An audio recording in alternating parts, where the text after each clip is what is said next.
From Abu Dhabi, papunta kami ng Dubai.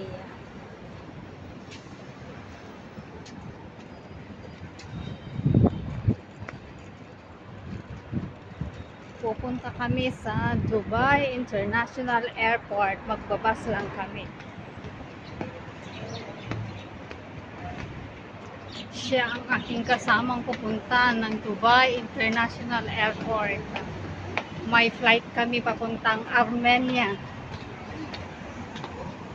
Kasama ko siyang pupunta ng Dubai kasi daw kapag mag-isa akong nagpupunta, natatakot daw siya baka mawala ako. Kasi first time kong sumakay ng metro.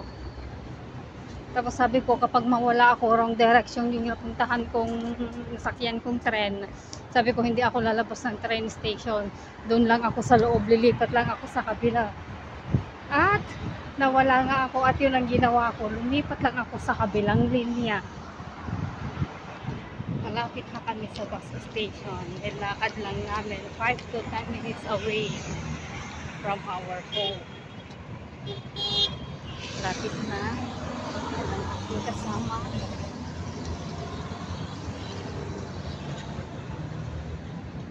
Sayang din ang pan-taxi, kaya nilakad na lang namin. Pwede ba dito? Baka pwede dito. Pwede dito. Ika na. Pwede tayo. Sige.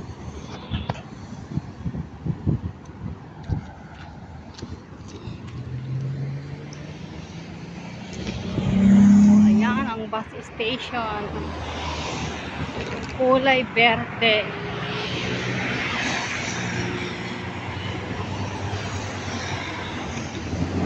Sasakyan namin ay papuntang Al Bubaybah bus station. Pero bababa kami sa Max Metro. Mag-train kami doon. Al Bubaybah bus station, bababa kami sa Max Metro station. Ang haba ng pila. Ang haba ng pila ng papuntang Dubai. Mahaba ang pila.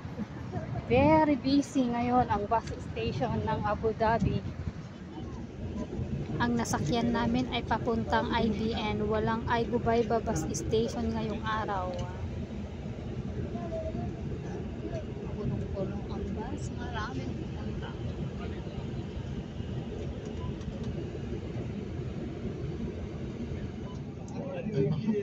Marami ding sumakay ng metro, kaya ngayon lang ako nakapag-video kasi nakapwesto na ako malapit sa bintana, kaya nakikita ko na ang view sa labas. Ang ganda-ganda ng view kapag nakasakay ka ng metro. Makikita mo yung mga building, mga infrastructures, ang ulap at kung ano-ano pang nakikita kapag nakapwesto ka sa may bintana. Pero mas magandang pwesto kapag gold card holder ka kasi nasa harapan ka talaga. Kitang-kita mo talagang maliwanag na maliwanag ang mga nalalampasan na mga lugar. Ang mga iba ayaw nilang sumakay ng metro dahil daw siksikan. Pero may cubicle dito na for the ladies lang, for family, at saka yung mga gold card holder. Sa ibang cubicle, hindi naman ganoon kasiksikan. Meron lang yung mga part na talagang siksikan talaga, lalo na sa mga male, sa mga kalalakihan, siksikan sila doon. Pero doon sa kababaihan, hindi naman masyadong siksikan. Pero ako, tumayo ako sa male and female, yung mix, dahil kasama ko ang aking asawa, kaya doon kami pumesto. Besides, madali lang sundan ang pagsakay ng metro dahil merong voice over na naririnig. Sinasabi niya yung lugar, ganyan-ganyan, kaya't madali lang sundan. Noon kasi parang ang hirap-hirap kasi kapag naririnig ko yung mga kwento nila, kasi hindi ko pa naman talaga naranasang sumakay ng metro ng Dubai. Parang sabi ko parang hindi ako makakasurvive, pero nang naranasan ko, wow, exciting pala ang mag-Dubai. Kaya nawiwili na din ako sa Dubai. Nawiwili ako sa mga tanawin, sa pagsakay-sakay ng metro. Kahit nasabihin pa nilang mahal ang cost of living, mahal din naman ang pasahod. Hindi katulad ng ibang Emirates na mababa ang pasahod, mababa din ang cost of living. Parang pantay lang din, parang break-even lang. Pantay lang kasi mababang sahod, mababang cost of living. Sa Dubai, mataas magpasahod, pero mataas din. So, parehas lang.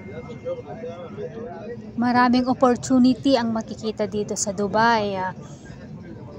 Fast-paced talaga ang pamumuhay dito. Hindi pwede ng very lax ka dito. Kailangan talaga na energetic kapag nandito ka sa Dubai dahil fast-paced ang environment. Hindi ka pwedeng mahuli, hindi ka pwedeng papahuli sa lahat. Yung mga iba dito, mga kabayan natin, sumasahod lang ng 3,000 to 4,000. Tapos sasabihin nila mataas ang cost of living. Pare-parehas lang yan. Kung paano mo gastusin ang sahod mo, kung gaano ka mag-manage ng pera mo. Hindi dahil maliit ang sahod mo, tapos gagastusin mo ng sobra-sobra pa. Sobra-sobra ang expenses mo. Sa na-earn mo man ay talagang walang matitira sa sahod.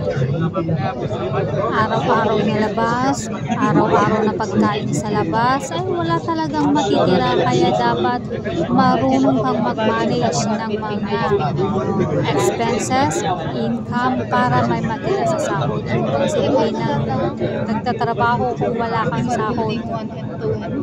Yan, natatanaw na natin ang Burj Khalifa. Kapag nakikita ko yan kahit sa picture ng Burj Khalifa, ngayon ko lang nakita yan ang Burj Khalifa dahil dyan sa Burj Khalifa, dyan na ako magtatrabaho. Hindi sa mismong Burj Khalifa, kundi sa surroundings ng Burj Khalifa.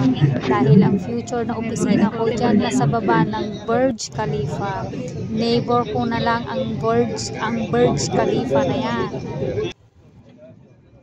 Sa mismong downtown Dubai, maraming mga opportunity. Siguro after 6 months, kung hindi natupad ang ipinangako nila sa akin, siguro gagawa ko ng paraan para tuparin yung pangakong yun sa sarili ko na itataas pa nila ang sahod ko after kong makomplete ang probationary. At sana naman tuparin nila yung pangako nila dahil European company na ang aking mapapasukan ngayon. At ang European, magandang company ito dahil may branch ito sa Spain, sa Europe. Hindi ko pa masasabi kung dito na ba ako sa company na ito magre-retire. Pero hopefully, dito na. Basta maganda lang ang pamamalakad, maganda ang pasahod, maganda ang polisiya. Siguro dito na ako magre-retire dahil hindi ako yung isang rolling stone na empleyado. Ang gusto ko is dapat established, nakasettled, at may fix, may definite plan para sa isang employment. Dito ko na mararanasan ang work-life balance dahil pagkatapos ng trabaho, life naman ang aatupagin. Hindi lang work-bahay, work-bahay. Ngayon, work, pasyal, bahay. Kapag nasa Dubai, work, pasyal, bahay na. Hindi na ako work, bahay lang. At malapit na kaming bababa, malapit na kami sa aming destination. Bababa na kami pero hindi kami pupunta sa Dubai International Airport dahil ang aming bagsak ay Twilight Market. Dito kami makikigulo, dito kami Pasko sa Twilight Market. Maraming mga Pilipino dito. Parang mini Manila lang ang lugar na ito. Meron ding mga nagbebenta ng damit, sapatos, at kung ano-ano pa. Ang pinupuntahan nila talaga dito ay yung pagkaing Pinoy. Kaya't maraming mga Pilipino ang nagpupunta dito tuwing weekend.